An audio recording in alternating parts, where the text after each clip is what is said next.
네, 제가 기도하고 시작하겠습니다. 하나님, 우리가 이사야서의 말씀을 통해서 참 주님의 마음을 알기를 원합니다. 우리가 왜 이 마지막 때의 메시지를 알기를 원하시는지, 또 이것이 왜 우리에게 중요하고 또 우리 자녀들에게 중요한지 성령님께서 가르쳐 주시기 원합니다. 하나님, 우리의 마음의 눈을 열어주셔서 하나님의 말씀을 깨달을 수 있는 지혜를 주시고, 또 그 하나님의 말씀이 우리 안에 역사하셔서 그 주님의 마음과 주님의 영이 우리 가운데 충만할 수 있도록 주님 이 자리에 함께 해주시기 원합니다. 감사합니다. 예수님의 이름 기도합니다. 아멘. 네, 우리가 다섯 번째 이사야서를 통한 엔타임의 소망의 메시지를 같이 공부하고 있습니다. 그래서 왜 제가 계속 제 자신에게 또 여러분들에게 도전해서 말씀드리고 싶은 것은 왜 어떻게 우리가 이 엔타임을 공부하면서 두려움이나 어떤 그 실족함이나 그런 것에 우리의 마음이 눌리는 것이 아니라 어떻게 하면 우리가 소망의 말씀을 붙잡고 있을까? 그 질문을 하면서 지금 성경을 공부를 하고 있습니다. 연구를 하고 있는 거죠.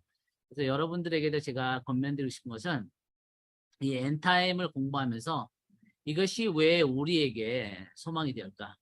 그래서 우리가 이 마지막 때만 아니라 우리의 삶 가운데 일어나는 어려움이나 어떤 그런 환난이나 어떤 핍박이나 어떤 압박 가운데서도 우리가 동일하게 적용할 수 있습니다. 물론 이 말씀들은 마지막 때 가장 직접적인 그 적용이 있겠지만 그러나 우리가 두 번째, 세 번째로는 우리 오늘날 우리의 삶에 하나님의 말씀은 변함이 없으시니까 그리고 이 하나님의 말씀을 우리에게 주신 이유는 하나님의 사람으로 하여금 모든 의를 행하기에 부족함이 없게 하시기 위함이라고 했습니다. 그래서 우리가 이사야서 공부하면서 이 말씀이 어떻게 우리에게 소망의 말씀이 될까?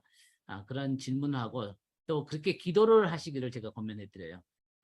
매주 우리가 공부할 때마다 성령님께 성령님 왜 우리가 이것을 아는 것이 중요한지 우리 이 메시지를 통해서 이 오늘 본문의 말씀 이사야서 11장 12장 말씀을 통해서 성령님께서 우리에게 주시고자 하는 하나의 메시지를 적어도 하나의 그 메시지를 우리가 취할 수 있도록 우리에게 말씀해 달라고 기도하는 자세로 우리가 이 말씀을 보기를 원합니다. 그래서 이제 잘 알려진 말씀인데요. 우리가 이사야서 55장의 말씀을 보면은 이런 말씀이 있습니다.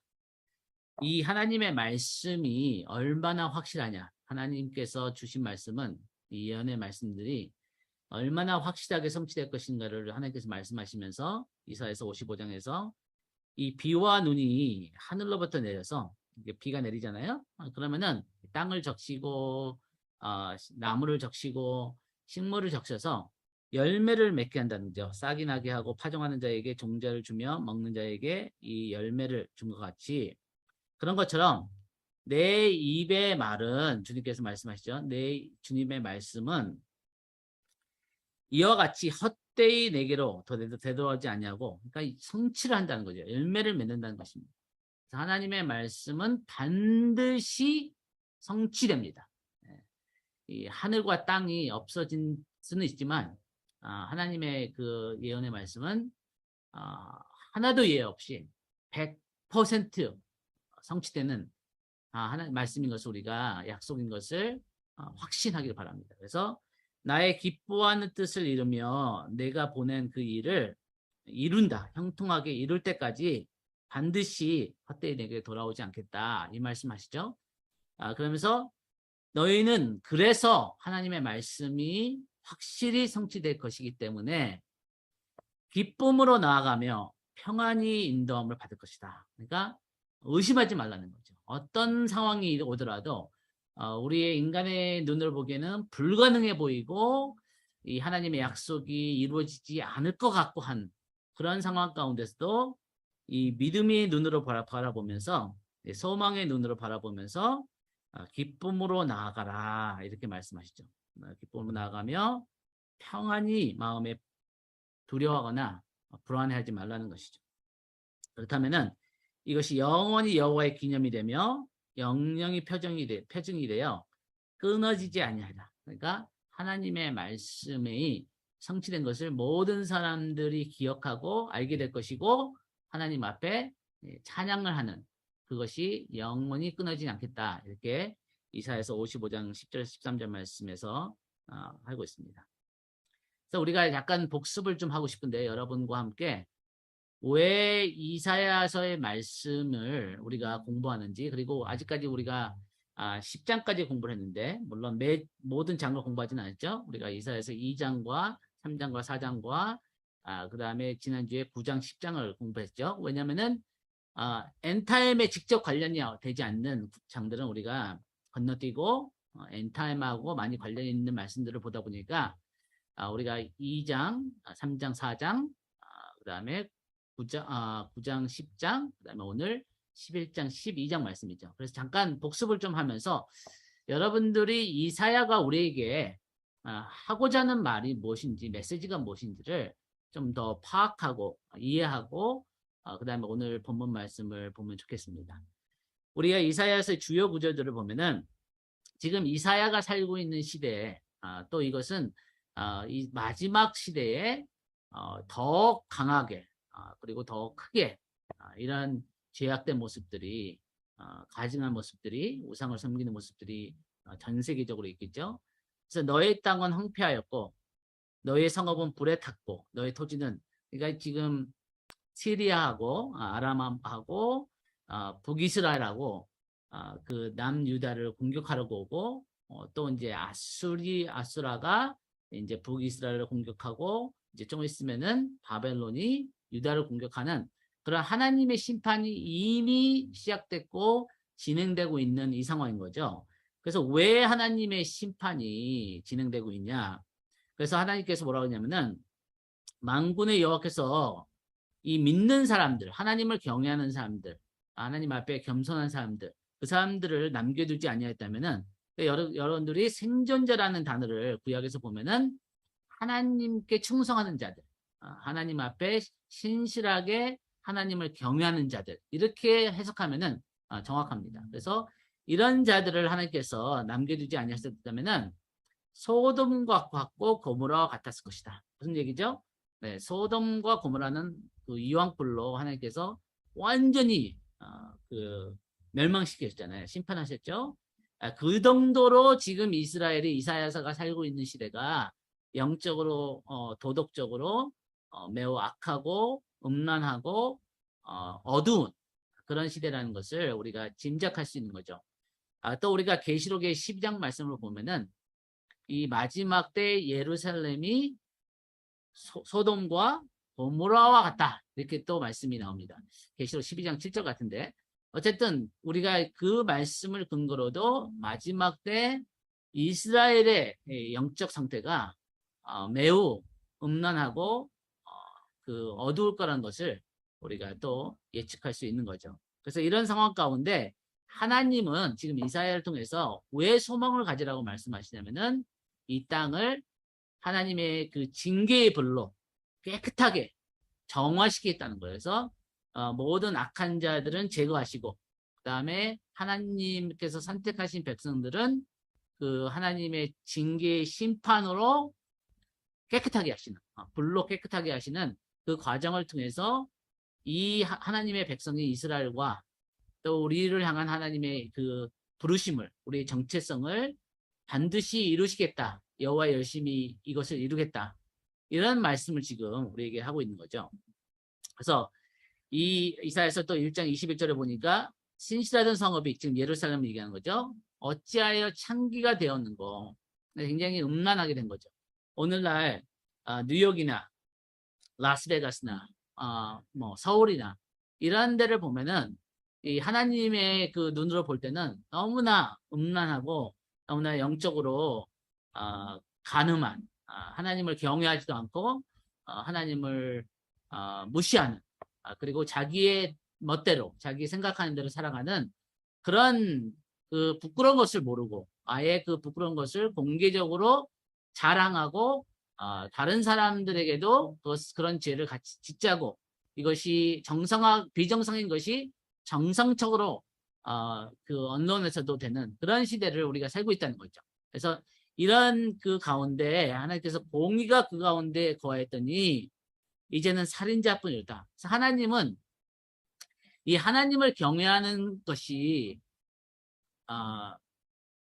없거나 하나님을 경외하는 것이 이렇게 부족하게 되면은 어떤 일들이 있냐면 하나님을 두려워하지 않기 때문에 힘 있는 자들이 권력을 가진 자들이 힘 없는 자들을 불리하게 누르고 착취하는 그런 일들이 있다는 거죠. 그런데 하나님은 다른 잠언서나 그런 말씀에서도 말씀하시지만 하나님은 고아들의 하나님이고 과부들의 하나님이고 약한 자들의 하나님이고 가난한 자들, 힘없는 자들, 목소리를 낼 수 없는 스스로 그런 자들을 보호하시는, 변호하시는 그 하나님이다. 그래서 우리가 가난한 자에게 구워준다는 것은 여호와께 구워준 것과 같다. 이런 말씀들이 있죠. 그래서 하나님은 항상 이 땅 가운데 힘없는 자들, 자기를 스스로 지킬 수 없는 자들에 대해서 우리가 어떻게 그들을 대하는가.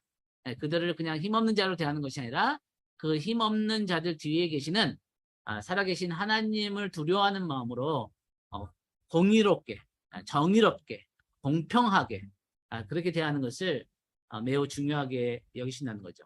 그래서 내 고관들은 힘 있는 자들이죠. 폐역하여서 도둑과 짝하며 다 뇌물을 사랑하며 예물을 구하며 보화를 위해 신원하지 아니하며 과부의 송사를 수르지하지 않는다.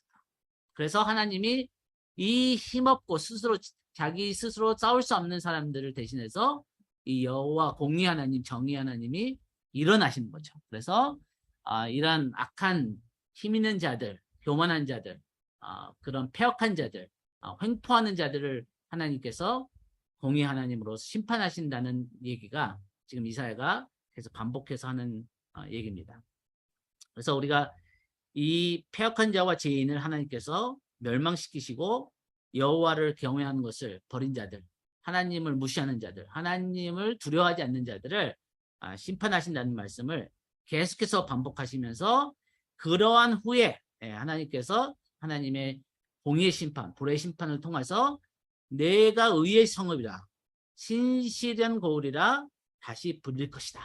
그래서 하나님은 다시 이 예루살렘만 아니라 이 지구상에 있는 모든 도시들을 의로운 도시, 그리고 하나님의 경외하는 도시, 하나님을 예배하는 도시로 바꾸시겠다는 그것이 하나님의 계획이라는 거죠.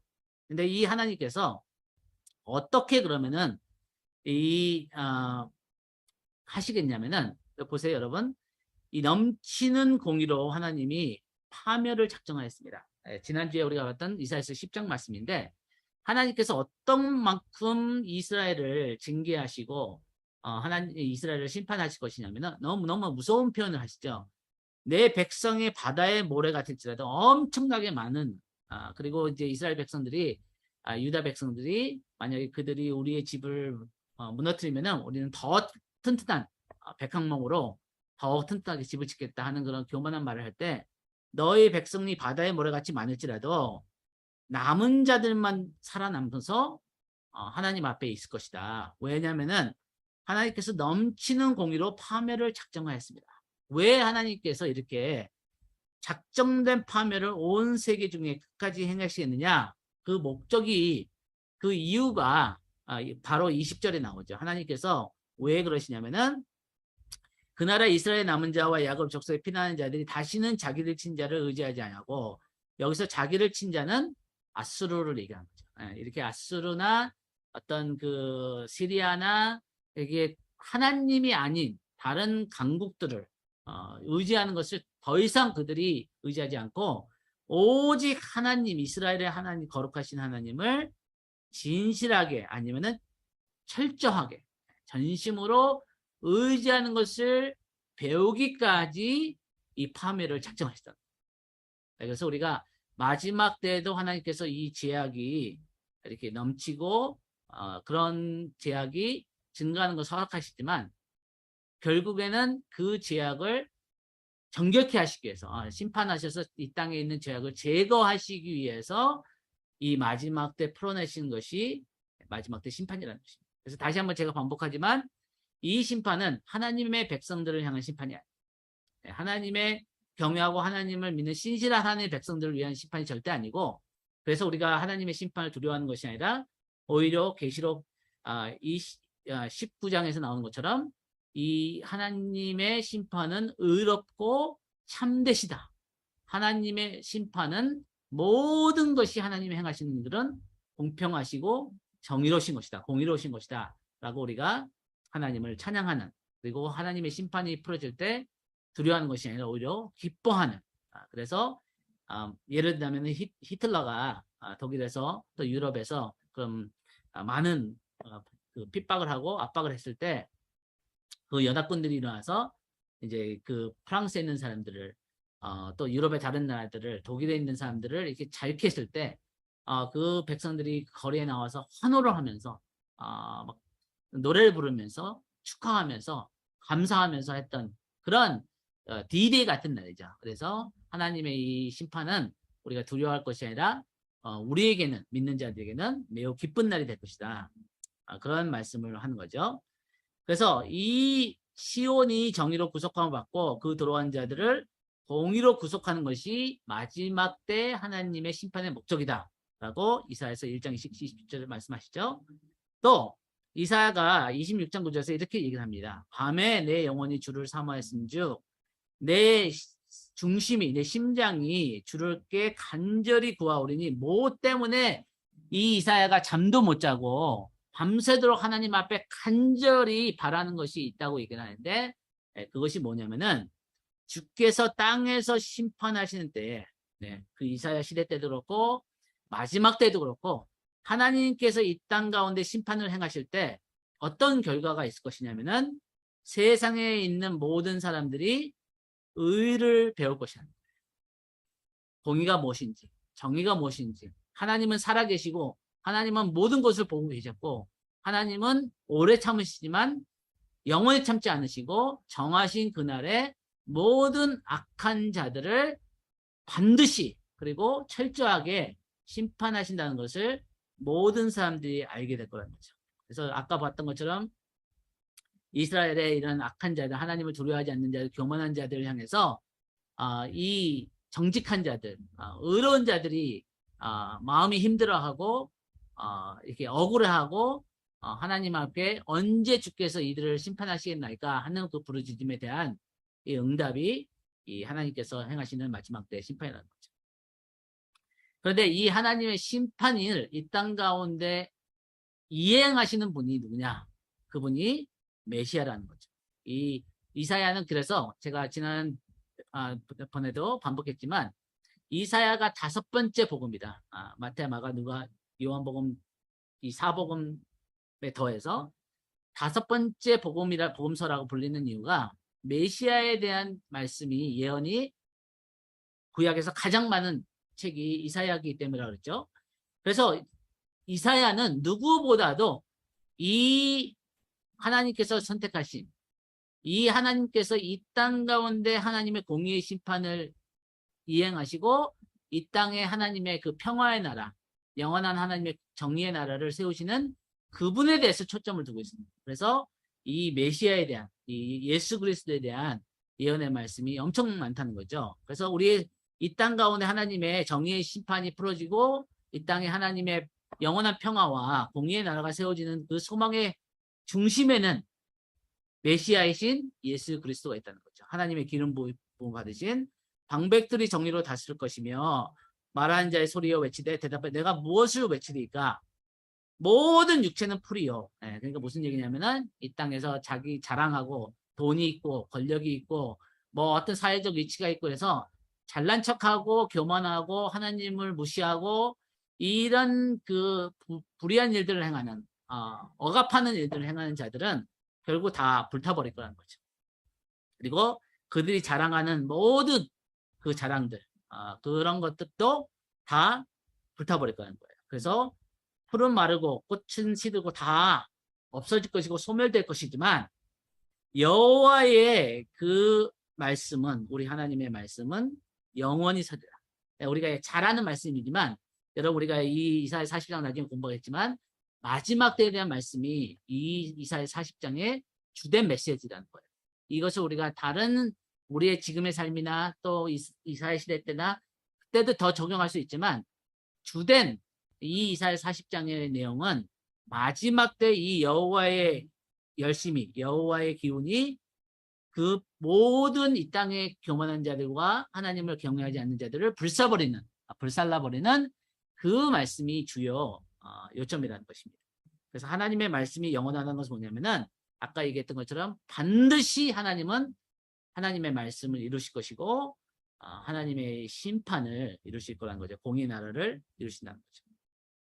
제가 잠깐 여러분들도 잘 아시는 우리 독일의 디트루이 본헤퍼 그 신학자이자 목회자였던 사람 얘기를 잠깐 하겠습니다. 제가 이 얘기를 하는 이유는 이것을 우리가 이 마지막 때 메시지가 우리 삶에 좀 더 이렇게 피부적으로 가깝게 와닿게 것을 도움이 될까 해서 제가 나눕니다. 여러분이 잘 아시겠지만 이 본헤퍼는 히틀러가 살고 있었던 그 독일에서 목회자로 살아갔던 사람이었어요. 근데 이 본헤퍼가 뭐라 그랬냐면은 이 히틀러 앞에서도 본헤퍼는 두려워하지 않고 뒤로 물러가지 않아요. 물론 인간이니까 두려운 마음이 있었고 그 안에 많은 씨름이 있었지만 결국 하나님의 말씀을 묵상하고 기도하는 가운데 이 담대한 믿음으로 히틀러를 반대해서 그 독일의 교회에게 하나님의 말씀을 외쳤다는 거죠. 그래서 이 본헤퍼가 뭐라 하냐면은 기독교는 종교가 아니다. 무슨 얘기죠? 종교는 죽은 거라. 어떤 생명이 없고 인간이 만들어낸 거라는 거죠. 거기에는 힘이 없고 생명이 없다는 거죠. 그러나 기독교가 뭐냐면은 생생하게 살아계신 하나님과의 만남이다. 제가 여기서 여러분들에게 하고 싶은 얘기가 있거든요. 여러분 이사야가 만났던 하나님, 이사야가 봤던 하나님, 그 하나님의 보좌에서 스탑이 와서 자기의 입을 찢어서 입술을 찢어서 자기 자신을 정결케 해서 이 이스라엘 백성들에게 하나님의 메신저로 증인으로 보내셨던 것처럼 이 이스라엘 백성들을 하나님의 징계의 불로 정결케 하신 다음에 그 이스라엘을 파멸시키는 것이 아니라 회복시키시는, 그래서 다시 예루살렘을 아름다운 성으로 하나님의 성으로 회복하시는 그 하나님의 메시지를 선포했던 이사야는 이 살아계신 하나님을 만난 사람이에요. 그래서 저와 여러분도 이 이사야서를 공부하면서 하나님께 기도를 해요. 성령님께 도움을 요청해야 됩니다. 그래서 이 메시지가 멀리 옛날에 있었던 이사야 얘기가 아니라 또 멀리 있는 다른 얘기가 아니라 우리의 지금 삶에 이 메시지가 살아있어서 우리가 어떤 상황 가운데서도 이런 그 하나님을 두려워하지 않는 자들, 교만한 자들, 그런 자들에 대해서 우리가 너무 많이 힘들어하는 것이 아니라, 왜냐하면 그들은 풀과 같이 꽃과 같이 다 소멸돼 버릴 거라는 거죠. 다 없어질 거라는 거죠. 그러나 하나님의 이 말씀은 영원할 거기 때문에 거기에 우리의 소망과 확신을 둔다면은 우리는 세상 사람들처럼 또 아니면 그 다른 사람들처럼 쉽게 낙심하거나 쉽게 두려워하거나 쉽게 절망하지 아니할 수 있다는 거예요. 보네퍼가 그런 삶을 살았습니다. 그래서 보네퍼가 뭐라 그랬냐면은 한번 읽고 제가 설명해 드리죠. 기독교는 또한 무가치해 보이는 것에 무한한 가치와, 그렇죠? 세상의 시각으로 볼 때는 너무 무가치해 보이는 거죠. 시간 낭비하는 거죠. 기도하는 사람들 보면은 왜 저렇게 삶을 사나, 왜 이렇게 저렇게 보이지 않는, 있지도 않을 것 같은 하나님한테 이렇게 기도하면서 사나. 오래된 저희 이스라엘의 책 같은 성경을 하나님의 말씀이라고 믿고 저렇게 시간을 들이고 저렇게 열심히 공부하는 거 보면은 너무 그 사람들의 눈에는 한심해 보이고 너무 안타까워 보일 수 있다는 거죠. 그런데 이 세상이 보기에는 무가치해 보이는 것에 무한한 가치를 둔다는 거죠. 그리고 가치 있어 보이는, 세상에서 가치 있어 보이는 건 뭐죠? 돈이고 어떤 권력이고 어떤 자랑이고 뭐 그런 거잖아요. 근데 그런 것에 대해서 가치 있어 보이는 무가치한 것에, 그것은 하나님이 보시기에는 굉장히 무가치한 거다. 이 세상의 모든 육체가 자랑하고 그런 건 다 소멸될 거라는 거죠. 그러나 무한한 무가치를 우리가 선포한다. 약간 어렵지만 무슨 뜻인지 이해하시죠? 우리가 세상에 보기에는 무가치해 보이는 것이지만 거기에 무한한 가치를 두고 세상이 보기에 가치 있어 보는 것에 대해서는 무가치한 무한한 무가치를 우리가 선포하는 거죠. 그래서 이것이 이런 시각으로 우리가 이 이사야 말씀을 보면은 이사야가 보았던 이사야가 가지고 있었던 가치관, 이사야가 가지고 있었던 믿음과 소망이 어떤 메시지를 어떤 시각을 통해서 그런 말씀을 선포했는지를 조금 더 우리가 이해할 수 있다는 거죠. 그래서 이 보네포가 나중에 미국에 있는 친구에게 이 보네포가 굉장히 유명한 신학자였고 실력 있는 신학자니까 거기 독일에 있으면 죽을 것 같으니까 미국에 있는 친한 친구가 초청을 합니다. 미국에 와요. 그래서 미국에 와가지고 이제 이 강의도 여러 개가 뭐 이렇게 줄 서 있고 뭐 와달라는 신학교들도 많고 그런데 이 보네포가 미국에 도착하자마자 내가 잘못 왔구나. 이것이 내가 있을 곳이 아니구나. 그래서 다시 독일로 히틀러가 있는 독일로 돌아가기로 결심을 합니다. 그때 주변에 있는 모든 친구들이 말해요. 그래서 거기 가면은 당신은 너무 위험하고 어쩌면 죽을 수 있다. 이 당신이 지금 젊은 신학자인데 그때 뭐 30 중반이었는데 여기서 이 신학책들을 쓰고 다른 목회자들을 가르치고 연구를 하고 그러면은 이 교회에 엄청난 큰 공헌을 하고 당신이 더 훨씬 보람있게 살 수 있을 것이다라고 설득을 합니다. 근데 보네포가 그때 모든 사람들의 그 만류를 거절하고 그 독일에 돌아가서 히틀러에 의해서 사형을 당하고 순교를 합니다. 목이 매달려서 순교를 하죠. 그러면서 이 보네포가 이 자기의 그 내면의 씨름과 이 갈등 가운데 독일로 돌아갈까 말까 하는 가운데 결론을 내린 말이 이 말입니다. 뭐라 그러냐면은 하고 싶은 일을 하려고 하지 말고 옳은 일을 하려고 하라. 가능한 것 속에 떠 있지 말고 여러 가지 복잡한 생각들 이게 좋을까 저거가 좋을까 그런 거 말고 용감 있게 현실적인 것을 보자. 뭐냐면 우리의 신앙은 이론적인 것이 아니라는 거죠. 우리의 현실에서 옳은 편에 정의로운 편에 공의로운 편에 서는 것이 우리의 살아있는 신앙이라는 거죠. 자유는 사고의 도피 속에 있지 않으니 그것은 행동 속에만 있다. 우리가 참 자유하기 위해서는 하나님이 주신 마음들을 우리가 행동에 옮길 때 우리가 순종을 할 때 거기 말씀의 능력이 있다는 거죠. 소심한 망설임에서 삶의 풍파 속으로 나오라. 그것이 두려워 보이고 위험해 보이고 그렇지라도 하나님께서 말씀하신 것이라면 그리고 우리가 하나님의 살아계신 것을 믿고 그 하나님이 그 하나님 앞에 믿음으로 살아가는 사람들을 반드시 기억하시고 상 주시는 이심을 믿는다면은 우리가 그것이 위험할지라도 혹시 내 생명이 위협을 받는다 할지라도 그곳으로 순종하며 나아가야 된다는 거죠. 하나님의 계명과 신앙만을 의지하라. 그리하면 자유는 기쁨으로 내 영혼을 맞이한다. 그럴 때 우리에게 말할 수 없는 하나님 주시는 평안과 기쁨이 우리 안에 있을 수 있다고 지금 얘기를 하는 거죠. 그래서 이 이사야서 11장 12장 말씀을 제가 여러분들에게 좀 쉽게 설명한 다음에 그다음에 노트를 좀 보기를 원합니다. 제가 좀 설명을 드리는 게 좋을 것 같아요. 그래서 노트를 보기 전에 본문 말씀에서 이사야서의 말씀을 제가 좀 설명을 좀 드릴게요. 이 이사야서 11장에 보니까 이새의 줄기에서 한 싹이 나며 그 뿌리에서 한 가지가 나서 결실할 것이요. 제가 아까 여러분들에게 말씀드렸지만 이사야가 다가오는 하나님의 나라에 대한 소망의 중심에는 메시아, 예수 그리스도가 있었어요. 그래서 항상 이 이사야는 거기다 초점을 둡니다. 그래서 근데 이 메시아는 하나님의 이 그리스도는 어디에서 나오냐면은 이새의 줄기에서 나온다. 여기서 여러분들이 뭐를 아셔야 되냐면은 왜 다윗의 줄기가 아니라 이새의 줄기일까? 왜냐면은 이새는 굉장히 작은 베들레헴 시골에 안 알려진 작은 인물이에요.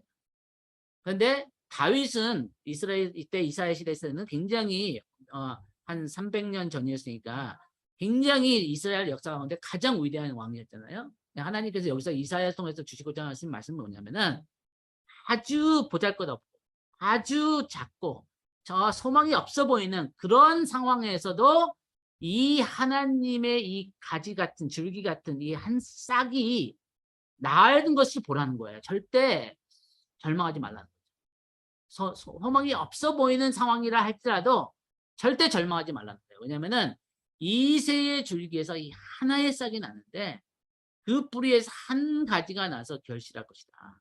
그래서 예수님도 그랬잖아요. 하나님 나라는 작은 겨자씨 같다. 그런데 그것이 나중에 자라서 나무가 돼서 그럴 때 많은 새들이 와서 거기에 쉼을 얻고 많은 사람들에게 그늘을 제공한다 하는 그런 것처럼 하나님의 나라는 작게 보이는 것을 무시하지 말라는 거예요. 경멸하지 말라는 거죠. 그래서 이 가지에 대한 말씀에 구루터기에 대해서 말씀이 여기 나오죠. 그래서 어떤 성경에서는 이 줄기라고 얘기도 하고 뿌리라고 얘기도 하고 구루터기라고 이제 번역한 성경이 있는데 이 구루터기에 대한 말씀이 우리에게 지금 이사야서를 공부하는데 굉장히 의미가 있습니다. 여러분들이 이제 이사야서를 본문을 좀 많이 읽으셔야 돼요. 본문을 많이 읽으신 다음에 노트를 보면은 더 많이 이해가 되고 우리가 이사야가 얘기하는 것을 처음부터 이게 흐름을 우리가 알아야 되거든요. 이렇게 띄엄띄엄띄엄 이렇게 하면은 지금 이사야가 얘기하는 전체 흐름을 우리가 못 따라갈 수 있죠. 그래서 이사야서 6장에 보면은 이 줄기나 구루터에 대해서 이렇게 얘기를 하는 거예요. 6장 13절에 하나님께서 이스라엘 백성들을 어느 정도까지 심판을 하시냐면은 그 중에 10분의 1이 아직 남아있을지라도 10분의 9가 죽은 거예요. 이 정도로 하나님께서 이스라엘을 향한 열정과 그 열심이 대단하십니다. 그러면서 그래도 황폐하게 될 것이다. 밤나무와 상수리나무가 뭐라 그러죠? 배임을 받을 거라는 거예요. 그러니까 구루터기만 남는 거예요. 그래서 그러나 다른 사람들이 보기에는 이 배임을 당해서 하나님의 심판 징계 때문에 이 구루터기만 남아있어서 이 나무는 죽었구나. 이 나무는 더 이상 소망이 없구나. 이 나무는 이제 끝났구나. 그럴다 할지라도 절망하지 말라는 거예요. 이 하나님이 이스라엘 백성을 향한 이 그 약속을 절대 이루시겠다는 그 말씀을 지금 하시고 있는 거죠. 왜냐면은 그 이새의 뿌리에서 한 줄기가 한 싹이 나서 열매를 맺을 것이기 때문에 그렇다는 거죠. 그다음에 이제 이사야서 이제 9장을 가면은 12절에 보면은 이런 말씀이 있죠. 앞에는 아람 사람이요 뒤에는 블레셋 사람이 그들이 모두 입을 벌려 이스라엘 삼키자. 하나님께서 허락하신 거죠. 이스라엘을 징계하시고 정결케 하시려고 이 주변의 국가들을 일으키셔서 하나님께서 이스라엘을 지금 매를 들으신 거예요. 그럴지라도 여호와의 진노가 돌아서지 아니하며 그의 손이 여전히 펴져 있습니다. 무슨 얘기예요? 하나님의 진노가 이렇게 많은 나라들이 일어나서 이스라엘 공격할지라도 끝나지 않았다는 거예요. 계속할 거라는 거예요. 그러면서 이 같은 말씀이 17절에도 반복이 됩니다. 그럴지라도 여호와의 진노가 돌아서지 아니하며 그의 손이 여전히 펴져 있으리라. 무슨 얘기냐면 하나님의 이 이스라엘을 향한 이 사랑의 징계는 그 강도가 우리가 상상하는 것 이상이라는 거예요. 그 다음에 21절에도 똑같은 말씀이 나오죠. 그럴지라도 여호와의 진노가 돌아서지 않으며 그의 손이 여전히 펴 있으리라. 그렇다면 우리가 그런 질문을 하는 거죠. 하나님 왜 이렇게까지 이 정도까지 이 이스라엘을 이렇게 심판하셔야 되겠습니까? 근데 그거에 대한 답이 뭐냐면은 아까도 말씀드렸지만 10장에서 하나님께서 뭐라고 하냐면은 이스라엘이여 내 백성의 바다의 모래 같을지라도 남은 자만 돌아오리니 넘치는 공의로 파멸이 작정되었습니다. 이스라엘을 하나님께서 파멸하시기로 작정하셨다는 거예요. 그런데 왜 하나님께서 이렇게 파멸하시냐면 죽이려는 것이 하나님의 심판의 목적은 죽이려는 거 파멸이 아니라 회복인 거죠. 그 어떻게 회복하시냐면은 20절에 그날에 이스라엘 남은 자와 야곱 족속의 피난 자들이 다시는 자기를 친 자를 그러니까 이 아수르나 주변 국가들 시리아나 북이스라엘이나 이런 나라들을 바벨론을 절대 의지하지 않겠다. 왜냐면은 이 아하스 왕이 히스기야의 그 아버지였던 아하스 왕이 그 이사야 선지자가 하지 말라고 그랬는데 하나님께서 이 아수르한테 도움을 요청하거든요. 북이스라엘과 시리아가 공격해 들어오니까 하나님만 의지해야 되는데 근데 감사하게도 히스기야 왕은 그렇게 했어요. 그래가지고 그 아수리아의 18만 5천 명이 군인이 하루아침에 하나님의 천사가 그래서 이스라엘의 거룩하신 이 여호와를 진실하게 의지하는 것을 배우기까지 하나님께서 이스라엘을 징계하시거든요. 그래서 여기서 심판한 자들은 아까 얘기했던 것처럼 악한 자들을 하나님께서 이렇게 심판하신다는 거죠. 그래서 이거와 연결돼서 우리가 어떤 말씀을 봐야 되냐면 스가랴서 어, 스가랴서 3장 말씀을 봐야 됩니다. 스가랴서는 나중에 이제 그 포로 생활, 바벨론 생활 끝난 다음에 돌아오는 이스라엘 백성들에게 하는 말씀인데 하나님께서 뭐라고 하냐면은 여기 사탄에게 이르되 사단아 여호와께서 너를 책망하노라. 뭐라고 하죠? 예루살렘을 택한 여호와께서 이스라엘을 택하신 여호와께서 사탄이 이 이스라엘 백성들의 그 죄악에 대해서 고발을 하는 거예요. 근데 문제가 뭐였냐면은 이 사탄의 고발이 그 이유가 있었다는 거예요. 이 사탄의 고발이 맞는 말이었다는 거예요. 이스라엘 백성들이 하나님 앞에 그들이 죄악을 졌다는 거죠. 그런데 하나님이 사탄을 책망하세요. 그러면서 뭐라고 하시냐면은 이는 불에서 꺼낸 그슬린 나무가 아니라 지금 제가 뭘 연결하는 거죠? 부르토기를 연결하는 거예요. 하나님께서 이스라엘 백성들을 이 10분의 1 남는데도 계속해서 불같은 그 하나님의 심판으로 계속해서 정결케 하셔가지고 나중에는 이 나무가 구루토기 많아서 이제 끝난 것 같아 보이는 거예요. 이 나무 절대 다시 살 수 없을 것 같은 거예요. 그런데 거기서 그 다음에 또 이제 8절에 보니까 대제사장 여호수아와 내 앞에 있는 동료는 내 말 들어. 그래서 이런 예표의 사람들이야. 그러면서 뭐라 하죠? 내가 내 종을 싹을 나게 하리라. 이게 아까 이사야서 11장 1절하고 지금 연결되는 겁니다. 그래서 이 여호수아가 지금 더러운 옷을 입거든요. 그 영적으로 타협한 바람에. 그런데 하나님께서 새 옷을 입히시고 그러면서 뭐라 하시냐면은 내가 너를 깨끗하게 하셔서 내 다시 이 싹이 나게 하는 아니면은 가지가 나게 하는 이 하나님의 그 회복의 역사를 하신다는 거죠. 그래서 다시 이사야서 11장을 가면은 이새의 줄기에서 이 한 싹이 난다는 것은 이때 하나님의 징계를 경험하고 있는 이스라엘 백성들에게는 엄청난 소망의 메시지예요. 저와 여러분에도 하나님이 그렇게 말씀하신 거예요. 혹시 여러분의 삶 가운데 아니면 여러분의 가족들 가운데 여러분 주변 가운데 하나님 앞에 그 자기들의 죄 때문에 징계를 받고 어떤 굉장히 어려운 시간을 통과하고 있는 사람들이 있다면은 그 사람들을 위해서 이렇게 기도하고 그 사람들을 이렇게 격려해야 돼요. 그러나 하나님의 심판의 목적은 완전한 파멸이 아니라 그 징계를 통해서 이 하나님께서 정결케 하셔서 그 하나님의 약속이 이루어지는 그 징조로 사인으로서 한 짝이 한 줄기가 나게 하실 것입니다. 그런 징조 사인을 보여주실 거라는 거죠. 그래서 이 줄기가 어떻게 되냐면은 이제 여호와의 이 충만한 7가지의 영으로 이 충만한 영으로 뭐라 그러죠? 그의 보이는 대로 여호와를 경외함으로 즐거움을 삼을 것이며 그의 눈에 보이는 대로 심판하지 아니하며 그의 귀에 들리는 대로 판단하지 아니하며 공의로 가난한 자를 심판하며 정직으로 세상의 겸손한 자를 판단할 것이며 무슨 얘기예요? 지금 이사야가 10장하고 연결시키는 거예요. 10장 1절에서 3절을 보니까 불의한 법령을 만들고 불의한 말로 가난한 자를 불공평하게 판결하고 이 권리를 박탈하며 과부애들 가난한 사람들을 빼앗고 고아를 약탈하는 이 이스라엘의 이 재판장들과 권력을 가진 사람들과 이 정치가들과 이런 사람들에서 하나님께서 이 분노를 하시면서 하나님께서 뭐라고 했냐면 그러나 하나님께서 이 한 가지를 즐기게 나오셔서 이 그리스도는 메시아는 여호와를 경외하기 때문에 그의 눈에 보이는 대로 심판하지 않으며 그 가난한 자를 정직으로 공의로 심판하셔서 이들에게 억울한 모든 것을 갚아주시겠다. 그래서 이 메시지가 이사야 시대에 있었던 권력을 가진 자들이나 교만한 자들한테는 너무나 듣기 싫은 메시지였겠지만 그 땅에서 억울하고 하나님은 진짜 살아계신 것입니까? 하나님 저 악한 자들을 왜 가만히 두십니까? 하는 그런 자들에게는 너무 큰 소망의 메시지라는 거죠. 그리고 이것이 이 메시지가 풀어지면은 우리에게 어떤 메시지가 풀어지냐면은 산상수훈의 메시지가 풀립니다. 여러분 산상수훈의 메시지가 뭐죠? 산상수훈의 메시지가 마태복음 5장에서 주님이 마음이 가난한 자는 복이 있나니 천국이 저희 것입니다. 이렇게 말씀하시죠. 여러분 이것을 영어에 보면은 아주 정확하게 나와 있습니다.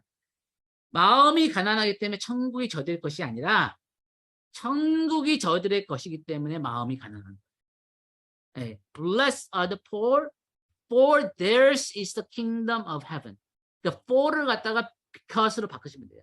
이들의 하나님의 나라가 저들의 것이기 때문에 다른 말로 하면은 저들의 소망은 하나님 나라에 있기 때문에 메시아에게 있기 때문에 지금 이사야가 얘기하는 다가오는 공의의 나라에 있기 때문에 저들의 마음이 가난하다. 무슨 얘기인지 아시겠어요? 우리가 다가오는 하나님 나라와 이 예수 그리스도와 지금 이사야가 얘기하는 이 천년 왕국과 이 하나님의 공의의 나라에 우리의 소망이 있잖아요. 그러면요, 우리는 이 땅에 일어나는 모든 불의한 일들, 모든 불공평한 일들, 그런 것을 봤을 때 우리의 마음이 너무 아픈 거예요. 너무 괴롭고, 너무 슬프고, 너무 안타깝고, 그러기 때문에 그 자들이 빗대는 거예요. 왜냐면은 그 하나님 나라의 시민들이기 때문에. 네. 마음이 온유한 자는 복이 있나니 저희가 땅을 기업으로 받을 것이다. 저들이 땅을 기업으로 받을 것이기 때문에 저들은 마음이 온유한 자라는 거예요. 그래서 우리가 산상수훈을 우리가 마음이 가난해야지만 하나님 나라에 들어갈 수 있게, 그게 아니라 이 하나님의 나라가 우리의 것이기 때문에, 이미 우리의 것이기 때문에 우리가 이 땅에 살아갈 때는 마음이 가난할 수밖에 없다. 마음이 불편하고 안타깝고 하는 일들이 있을 수밖에 없다는 거죠. 네, 그래서 제가 오늘 노트를 준비했는데 이 시간이 많이 갔지만 노트를 다시 좀 이렇게 잠깐 빨리 보고 그 다음에 제가 질의응답하는 시간 갖겠습니다.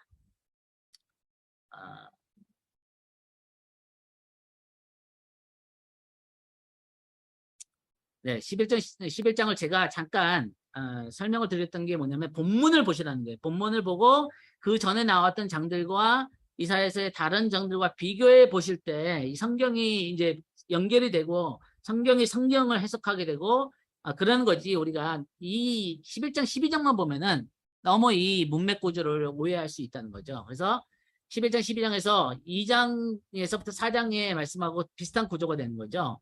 의로운 왕이신 이 예수님의 통치에 대한 소망의 메시지로 시작되고 그다음에 구원자 되신 예수님을 찬양하는 이 회복하는 메시지로 끝나는 거예요.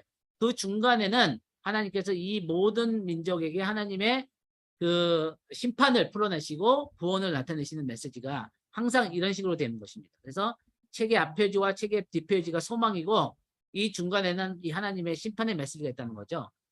이것을 다른 말로 하면은 이사야서는 소망의 메시지. 다가오는 하나님 나라에 대한 여러분의 노트에는 로마번호 1번, B번 페이지 이런 것을 보시면서 보면 되겠습니다. 그래서 이사야서에서 이 메시아 메시아 왕에 대한 영광스러운 약속은 주 70년의 바벨론 포로와 흩어짐에 관련된 고난의 많은 시간 동안 유대 민족에게는 매우 중요했을 것이다. 무슨 얘기죠? 조금 있으면은 이제 바벨론이 와요. 그래서 조금 있으면은 이스라엘 백성들이 바벨론 포로로 끌려가죠. 이들에게 바벨론으로 끌려갔을 때 이 이사야가 외치는 다가오는 하나님의 영원한 나라, 절대 구루토기 같이 이제 잘려나가가지고 소망이 없어요. 나라가 없어졌잖아요. 그런 절망스러운 가운데서도 소망을 가질 수 있는 메시지를 이 이사야가 했다는 거죠.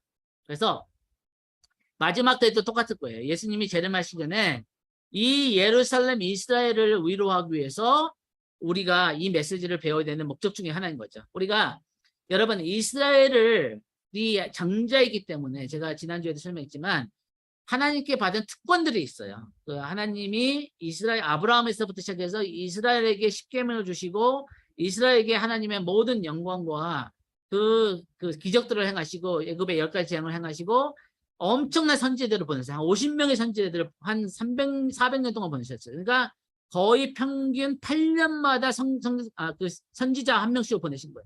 엘리야 선지자가 있었고 엘리사 선지자가 있었고 이사야 선지자가 있었고 엄청난 선지자들 보냈기 때문에 엄청난 하나님의 특권이 있지만 그와 같이 동시에 엄청난 책임이 있다. 그래서 하나님은 많이 받은 자에게 많은 것을 요구하시는 것처럼 이스라엘에게 그 주신 특별한 하나님의 은총과 약속이 있다면은 그것에 불순종했을 때 이스라엘에게 그만큼에 대응하는 심판과 징계가 있다는 거예요. 그래서 우리는 이 이스라엘을 우리가 위해서 기도하고 위로해야 돼요. 왜 그러냐면은 장자로서 가지고 있는 여러분들 가운데 장남이나 장녀는 좀 이해가 되실 거예요. 이 장남의 장년이 가지고 있는 무게가 있고 책임감이 있다는 거죠. 하나님 그걸 물으신다는 거죠. 그래서 우리가 이스라엘을 위해서 기도할 때 이 하나님의 이 약속의 말씀으로 이 소망의 메시지로 이 예루살렘은 다시 회복될 것이다. 반드시 회복될 거다. 그리고 하나님께서 이 예루살렘을 다시 의로운 도시라, 하나님의 도시라 라고 회복하실 거라고 우리가 기도하고 그들에게 선포하고 그들에게 격려해야 된다는 거죠. 이사야는 이스라엘이 타락하고 다시 다윗 왕조가 위기에 처했을 때, 구루터리게 됐을 때 이 오실 왕에 대한 영광스러운 약속을 한 거죠. 이때 이스라엘은 한때 영광스러운 나무였으나 이제는 구루터기나 가지만 남은 비유로 나무로 비유가 이제 된 거죠. 그래서 이 연한 순처럼 마른 땅에서 나온 줄기처럼 주 앞에서 자랐으니 아주 작은 시작. 그래서 우리가 하나님 앞에서 하나님이 하시는 일들은요 다 작은 데서부터 시작해요. 그래서 여러분들 가운데 하나님이 엄청난 내게 약속을 주시고 어떤 예언들을 주시고 막 그랬는데 너무나 내 삶을 보면 작다. 그 작은 것을 절대 멸시하지 말라는 거죠. 왜냐면은 하나님의 일들은 모든 것이 작게 시작해요. 그래서 예수님이 베들레헴에 아기로 태어나셨잖아요. 그러니까 아무도 못 알아봤어요. 그 예수님이 태어났을 때. 그러나 이 예수 그리스도를 통해서 하나님은 모든 인류를 구원하시는 그 약속을 이루신다는 거죠. 그래서 예수님께서는 이 태어났을 때 정치적 지위도 부도 군대도 그리고 중요한 다른 자들도 없었지만 이 3년의 사역 끝에 제자가 120명에 불과했지만 그러나 인류의 미래는 그분에 의해 구원되고 회복되고 다스리는 것이 하나님의 뜻이라는 거죠. 그래서 저와 여러분의 삶에도 하나님은 작은 일부터 시작하십니다. 작은 일에 충성하고 작은 일에 우리가 하나님의 신뢰를 줄 때 하나님이 우리의 삶에서 놀라운 일들을 행하신다는 거죠.